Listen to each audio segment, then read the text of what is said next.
తిరుపతి జిల్లా రేణిగుంట ఎన్టీఆర్ సర్కిల్ వద్ద మాజీ మంత్రి వైఎస్ఆర్సీపీ నాయకుడు అంబటి రాంబాబు దిష్టిబొమ్మను దహనం చేసిన తెలుగు యువత. రేణిగుంట పట్టణ యువత అధ్యక్షుడు వడ్డిమిట్ట కిరణ్ నేతృత్వంలో జరిగిన ఈ కార్యక్రమంలో టీడీపీ యువకులు పెద్ద ఎత్తున పాల్గొన్నారు.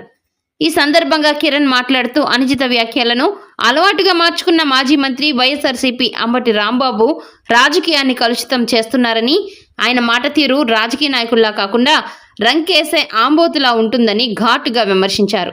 40 ఏళ్ల రాజకీయ అనుభవం ఉన్న రాజకీయ అపర చాణక్యుడు చంద్రబాబుపై నీచమైన పదజాలం వాడితే సహించేది లేదని హెచ్చరించారు.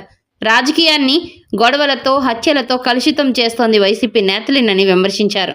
చంద్రబాబు నాయుడుపై అసభ్యంగా మాట్లాడుతున్న సంబరాల రాంబాబు ఖబర్దారని తెలుగు యువత హెచ్చరించారు. ప్రభుత్వం వెంటనే అంబటిపై చట్టపరమైన చర్యలు తీసుకోవాలని వారు డిమాండ్ చేశారు. ఈ కార్యక్రమంలో టీడీపీ నాయకులు తేజ నాయుడు, పవన్, చిన్నబాబు, సురేష్, జయ, ప్రభు, సుధా, కృష్ణ, ధనుంజయులు తదితరులు యువకులు పాల్గొని అంబటికి వ్యతిరేకంగా పెద్ద ఎత్తున నినాదాలు చేస్తారు.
రాంబాబు గంట అంటూ డేటింగ్లు చాటింగ్లు చేసుకునే, వీడియో కాల్ చేసుకునే వ్యక్తి ఈరోజు మా నాయకుడు ముఖ్యమంత్రి అయిన 4 సార్లు ముఖ్యమంత్రి అయిన చంద్రబాబు నాయుడు గారిని 50 ఏళ్ళ సుదీర్ఘ రాజకీయ వ్యక్తిని ఈరోజు నోటికి ఎంత వస్తే అంత అవాకులు చవాకులు వెళ్తున్నాం.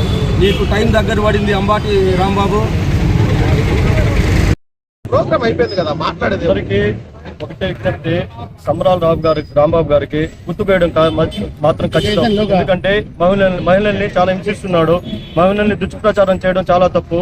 లాస్ట్ భువనేశ్వరి గారిని దుష్ప్రచారం మాట్లాడినారు, చెడుగా మాట్లాడినారు. తర్వాత ఇప్పుడు మళ్ళీ చంద్రబాబు నాయుడు గారి తల్లి గారు అందరికీ తల్లితో సమానమైన వారిని దుష్ప్రచారం బూతులు మాట్లాడడం చాలా తప్పు. దీన్ని తీవ్రంగా ఖండిస్తున్నాము. ఎవరైనా సరే, అది వైసీపీ కావచ్చు, ఏ గవర్నమెంట్ అయినా ఏదైనా కావచ్చు, ఒక మహిళల్ని తప్పుగా మాట్లాడడం చాలా తప్పు. దీన్ని ఖండిస్తున్నాం. తెలుగుదేశం పార్టీ తరఫున ఈసారి ఎవడైనా మహిళలను మాట్లాడితే వాడి గుర్తు కోసి వాడి చేతికి ఇస్తామని మనం చేసుకుంటున్నాం. ఇది సంబరాల రాంబాబు యాన్న సంక్రాంతిలో పోయి డాన్సులు వేసుకోవాల్సింది పోయి, రికార్డ్ డాన్సులు చేసుకోవాల్సింది పోయి, నీకు ఇది అవసరం అయ్యా ఈ ఏజ్ లో? నీ ఏజ్ ఏంది, నీకు ఏజ్ ఏంది? నీ గేజ్కి నువ్వు మాట్లాడే బూతులకి ఏమైనా సంబంధం ఉందా?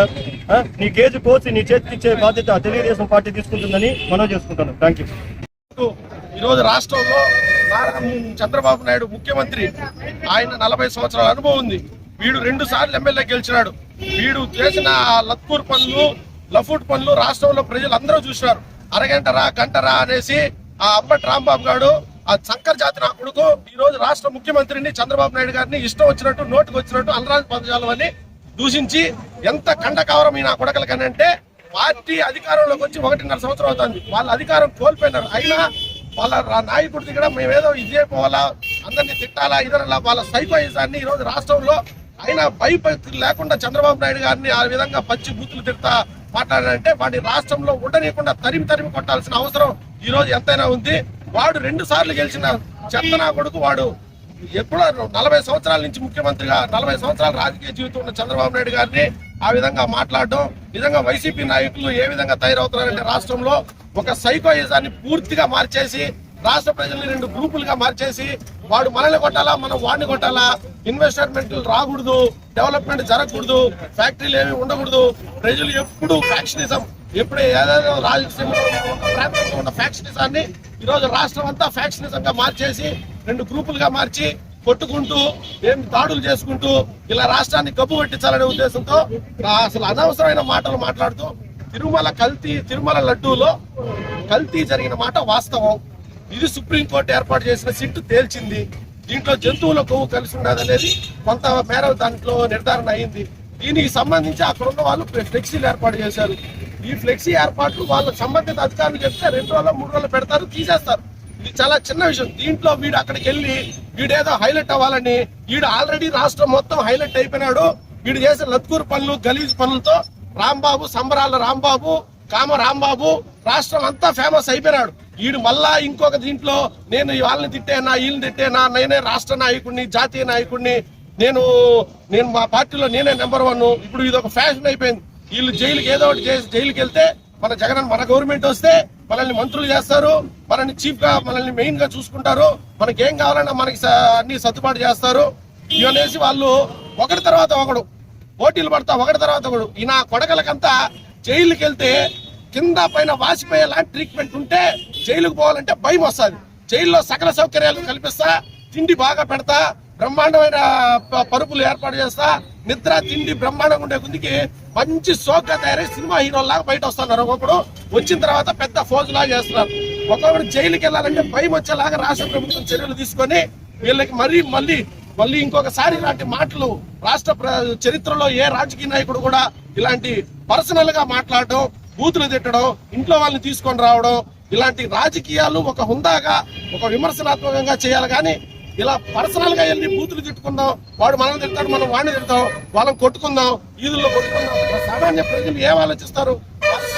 పొద్దున లేచి ఉద్యోగాలకు వెళ్ళే వాళ్ళు, ఫ్యాక్టరీలు వెళ్ళే వాళ్ళు, పనులు చేసుకునే వాళ్ళు ఏం ఆలోచించారు? ఇలాంటి గొడవలు రాష్ట్రంలో జరుగుతా, ఇలాంటి ఇది జరుగుతుందంటే ఎవడైనా బయట నుంచి ఎట్లా వచ్చి మన దగ్గర 10 రూపాయలు డబ్బులు పెడతాడు. రాంబాబు గారు, మీరు చేసే పనులకి రాష్ట్రం అంతా దత్తరిల్లిపోతున్నది. మీరు చేసే యథవ శాస్త్రాలకి మా సీఎం గారిని ఈ విధంగా చాలా తప్పు. మిమ్మల్ని విపరీతంగా కఠినంగా శిక్షించాలని మా సీఎం గారిని, మా లోకేష్ గారిని రెడ్ బుక్ ని ఓపెన్ చేయాల్సిందిగా ఖచ్చితంగా చెప్తున్నాము మా యూత్ తరఫున.